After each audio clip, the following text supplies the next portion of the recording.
હે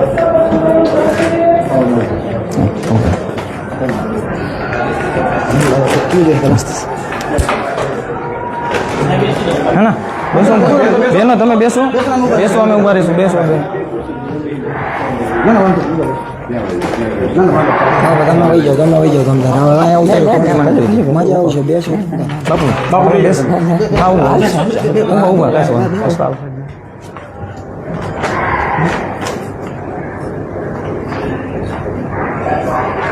બેનો કરો રજૂઆત. ઉનભાઈ બોલ ઉભા થઈને બેનો કરો. ઉનભાઈ બોલ જ્યાં વીજ ટાવર આવે છે ત્યાં પાકનું વાવેતર શક્ય નથી, તો તે જમીનનું સંગઠન થયું કહેવાય. તો તેના માટે તમે 200% નહીં પરંતુ 400% વળતર આગળ આવતર્યું બેન, આગળ આવીને બોલો. બીજો જ્યાં વીજ લાઈન નીકળે છે, જ્યાં તાર નીકળે છે ત્યાં સારો એવો ખેતરનો હિસ્સો જતો રહે છે. એટલે તો ત્યાં આપણને જમીનની કિંમત સાવ ઘટી જાય, પોતાની કિંમત સાવ ઘટી જાય છે. એટલે જે 60% વળતર છે તેની જગ્યાએ 260% અમને આપવા વિનંતી. અને બીજું એ છે કે ભારતમાં દરેક લોકો ટેક્સ તો સરખો જ ભરે છે. તો ગ્રામ પંચાયતમાં 30%, પછી નગરપાલિકામાં 45% અને મહાનગરપાલિકામાં 60% શું. દરેક વિસ્તાર પ્રમાણે દરેકનો ભાવ તો વધઘટ રહેવાનો જ છે. ગ્રામ પંચાયત, નગરપાલિકા અને મહાનગરપાલિકા આ ત્રણેયનો ગુણાંક સરખો કેમ?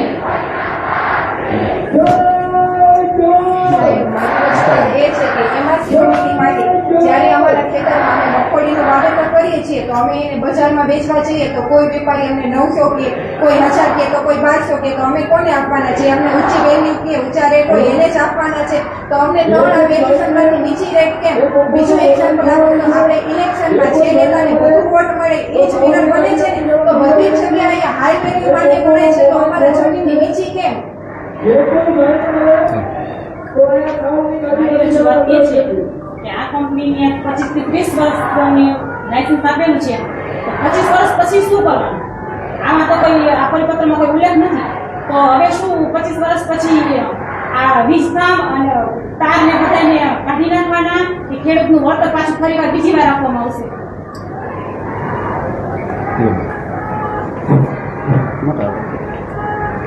સર, અમારા આ ખેતરમાં 20 ટ્રાન્સમિશન કંપની વાળા અદાણી વાળા નાખી રહ્યા છે.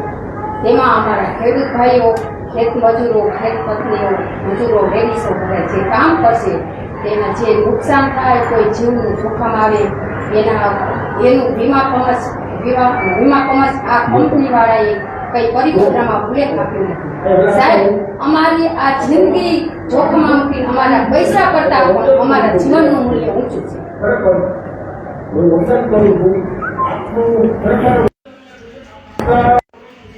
સાહેબ, અમારા ખેતરમાં તાર નાખેલા છે, એના તાર ખેંચશે, કાલે સવારે તાર તૂટી જશે તો એનો આ પરિપત્રમાં કોઈ ઉલ્લેખ લખેલો નથી. તો અમારા જીવન જોખમનો જવાબદાર કોણ થશે? સાહેબ,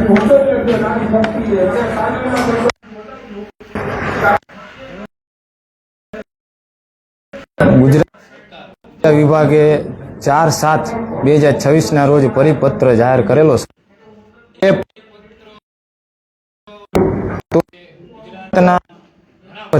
અત્યારે અમારી પાસે 365 કાલે રાતે 8 વાગ્યા સુધીમાં પંચાયતના લેટર પેડ ગામમાં સભા કરેલી છે અને એ ગામ લોકો દ્વારા આ નવો પરિપત્ર 365 અત્યારે હું કાલે રાતે 8 વાગ્યા આવ્યા ત્યાં સુધીના હું લઈને આવેલો છું નકલ. તે પછી અઢળક લેટર પેડો આવે છે ગુજરાતમાંથી, તમામ ગામડામાંથી. એટલે આ નવો પરિપત્ર ખેડૂતોને કંપની હિતેચ્છુ લાગે છે, ખેડૂત હિતેચ્છુ કરતા. એના માટે જે અમારી ડિમાન્ડ છે કે ટાવર બેઝમાં નવા પરિપત્રમાં બજાર વેલ્યુના 200% છે. ખેતી કરવી સાહેબ અશક્ય જેવું છે અને રિસ્કી છે, તો એમાં ખેડૂતોને 400% આપવામાં આવે. અને કોરિડોરમાં જે બેને કીધું ને કે વેલ્યુએશન 30 લાખ હોય, મહાનગરપાલિકાની 45 થાય અને નગરપાલિકાની 40 થાય ને મહાનગરપાલિકાની 60 લાખ થાય, તો વેલ્યુએશન તો માર્કેટ રેટ કમિટીમાં ઊંચી જવાની છે સાહેબ. તો પછી સ્લેબ કોરિડોરમાં સ્લેબમાં 30, 45 ને 60 એમાં શું કામ અલગ કર્યું? આખા ભારતના લોકો ટેક્સ સમાન ભરે સાહેબ. તો એ કોરિડોર માટે ક્રાઇટેરિયા તો સમાન હોવો જોઈએ અને એ ક્રાઇટેરિયા અમે ગ્રામીણ અને મહાનગરપાલિકા ત્રણેય માટે 260%ની માગણી કરી છે, જેથી કરીને અમને યોગ્ય વળતર મળી શકે. એ ન કરવું હોય તો એના વિકલ્પ રૂપે જે 2013નો કાયદો છે એ પ્રમાણે બજાર કિંમતના 4નો ગુણાક આપીને, એટલે કે 4 ગણા આપીને થાંભલા અને કોરિડોર બંને માટે સેમ આપવામાં આવે. એ પણ ન આપવું તો વિકલ્પ રૂપે આપેલું છે લાયસન્સી રૂલ્સ 2006 નિયમ 3B2 મુજબ ખેડૂતોને અનિચ્છા છે થાંભલો નાખે. કોઈ ખેડૂતોને 25 વર્ષ જોખમ લેવું ગમતું નથી સાહેબ. પૈસા ભલે આવે પણ પોતાનું જોખમ કોઈ ખેડૂત લેવા માગતા નથી.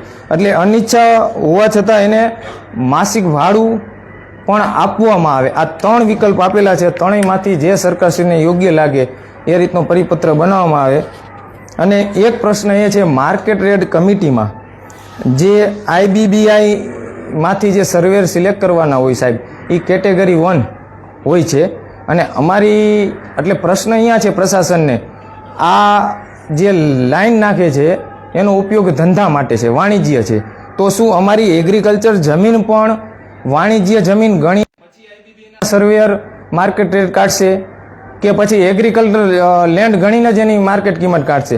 જો એગ્રીકલ્ચર લેન્ડ ગણીને જ માર્કેટ કિંમત કાઢવાની હોય તો IBBAના સર્વેયર કેટેગરી 1માં આવે. એમાં સિવિલ એન્જિનિયર હોય છે અને એગ્રીકલ્ચર લેન્ડની વેલ્યુએશન માટે કેટેગરી 2 વેલ્યુઅર જોઈએ અને તો એની નિમણૂક કરવામાં આવવી જોઈએ લેન્ડ ગણીને વેલ્યુએશન કાઢવાની હોય તો. અને જો વાણિજ્ય હેતુ ગણીને કાઢવાની હોય તો IBBના સર્વેયર ચાલે.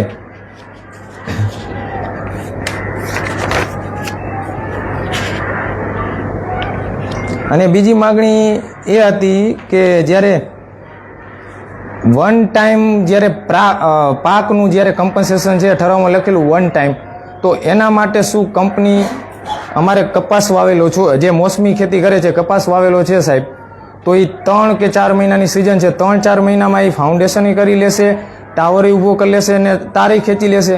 શું 3 વસ્તુ 3 મહિનામાં કંપની કરશે? જો ન કરે તો એ પરિપત્રમાં પણ સુધારો કરવો પડે કે જેટલી વખત ક્રોપ ડેમેજ કરે, નુકસાન કરે કે બીજું અન્ય અમારી નુકસાની કરે એનું 3 કે 4 જેટલી સિઝનમાં એ કામ પૂરું કરે એટલું વળતર અમને મળવું જોઈએ. એ પણ અમારી માગણી છે. અને શક્ય હોય ત્યાં સુધી, અને ખાસ કરીને કચ્છ જિલ્લો, મોરબી જિલ્લો અને સુરનગર, અડધો ધાંગધ્રા જિલ્લામાં તો સાહેબ કચ્છનું નાનું રણ છે, ત્યાંથી લાઈન પસાર કરવામાં આવે તો ખેડૂતોની જે આજીવિકા છે અને 25 થી 35 વર્ષ જે કંપની લાઈન રાખવાની છે ત્યાં સુધી જીવનું જોખમ ન પડે. તો એ માટે પહેલી ખેડૂતોની રજૂઆત એવી છે કે મોરબી જિલ્લામાં ભવિષ્યમાં એક પણ લાઈનો ન કાઢવામાં આવે ને એની જગ્યાએ કચ્છના નાના રણમાંથી પસાર કરવામાં આવે. બરોબર.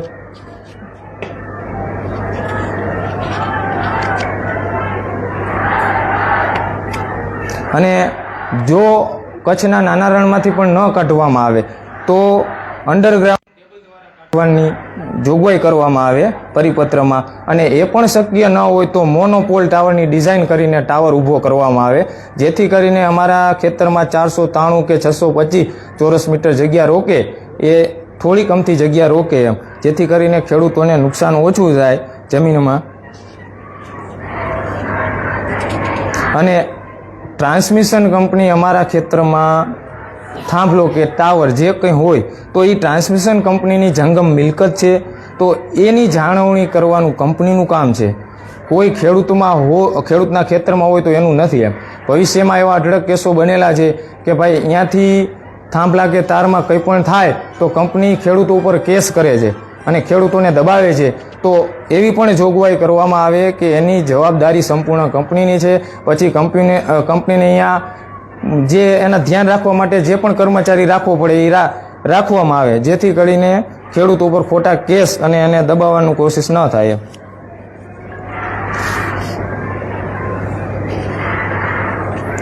અને જે આ વળતર ચૂકવવા પાત્ર છે એ ટેક્સ ફ્રી હોવું જોઈએ એવી પણ ખેડૂતોની માગણી છે. જે ONGCમાં ભાડાની સિસ્ટમ હતી, અહીંયા GST અમુક વખત લાગેલો અને પછી ખેડૂતની રજૂઆત થતાં અહીંયાથી બંધ કરેલો છે, તો એમાં પણ ટેક્સ કે GST ન લાગે એ પણ જોગવાઈ અંદર કરવામાં આવે. અને બીજું કે કંપની આમાં પરિપત્રમાં એવી જોગવાઈ છે કે કલેક્ટર સાહેબ કંપનીને એડવાન્સ વળતર ચૂકવવાની શરતે હુકમ કરી શકે. એની જગ્યાએ ખેડૂતોની એવી માગણી છે સાહેબ કે કંપની વળતર એડવાન્સ પેમેન્ટ કરે, પેમેન્ટ કરીને સ્લીપ કલેક્ટર સાહેબને જમા કરાવે, પછી જ કલેક્ટર સાહેબ આગળનું 16 હેઠળનું પ્રોસિડિંગ ચાલુ કરે સાહેબ. તે પહેલાં ન કરે, કારણ કે તમે જો કંપનીને ચૂકવવાની શરતે હુકમ કરી આપો એટલે તરત કંપનીવાળા ખેડૂતના ખેતરમાં કામ કરવા આવે છે, અને ખેડૂત નાનો બિચારો બાપડો છે એટલે એ પ્રશાસનને અને કંપની સામે પહોંચી ન શકે એટલે દબાવીને કંપની કામ કરે એવા અઢળક કેસો ધ્યાનમાં આવેલા છે. અને પાછળનું પરિશિષ્ટ જે નવા પરિપત્રમાં છે એમાં અમે ચેન્જીસ કરેલા છે, જેથી કરીને ખેડૂતોને ડિસ્ટ્રિક્ટ કોર્ટમાં 16 હેઠળ જવું પડે. તો એમાં અમે નીચે લખેલું છે કે આ જે વળતર એમઆરસી કમિટીમાં બજાર વેલ્યુએશન નક્કી થાય એ ખેડૂતોને અમાન્ય હોય એવું પણ બની શકે, કારણ કે એમાં 3 વેલ્યુએશનમાંથી નીચલા 2 લેવાના છે સાહેબ. તો એમાં ખેડૂતોનું કદાચ વેલ્યુઅર આવે ઊંચો ભાવ કરશે તો એ ધ્યાન જ નથી લેવાનો થતો. તો એમાં ખેડૂતોને એમઆરસી કમિટીમાં જે રેટ તૈયાર થયો છે એ જ અમાન્ય હોય, અને એ પરિપત્રના ઉલ્લેખ કરીને જે ટોટલ કોટેશન આવેલું હોય તો એ વાંધા સાથે સ્વીકારી અને આગળ ડિસ્ટ્રિક્ટ કોર્ટમાં પણ જઈ શકે, એટલે પરિશિષ્ટ માં પણ સુધારો કરવામાં આવે.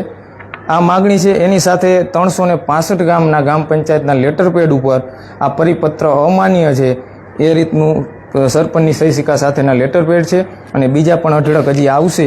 અત્યારે 365 લઈને આવેલો છું. એટલે આ અમારું આખું આવેદનપત્ર અને અમારી માગણી બંને આમાં સાથે છે. આવતર્યું બેનો, આવતર્યું બેનો તમે દીઓ આગળ સાહેબ, આવતર્યું બે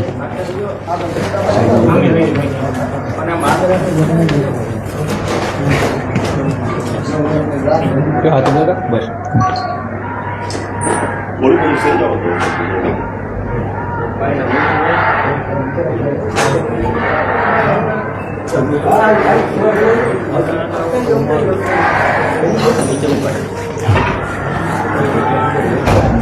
કઈ કેસે નહીં છે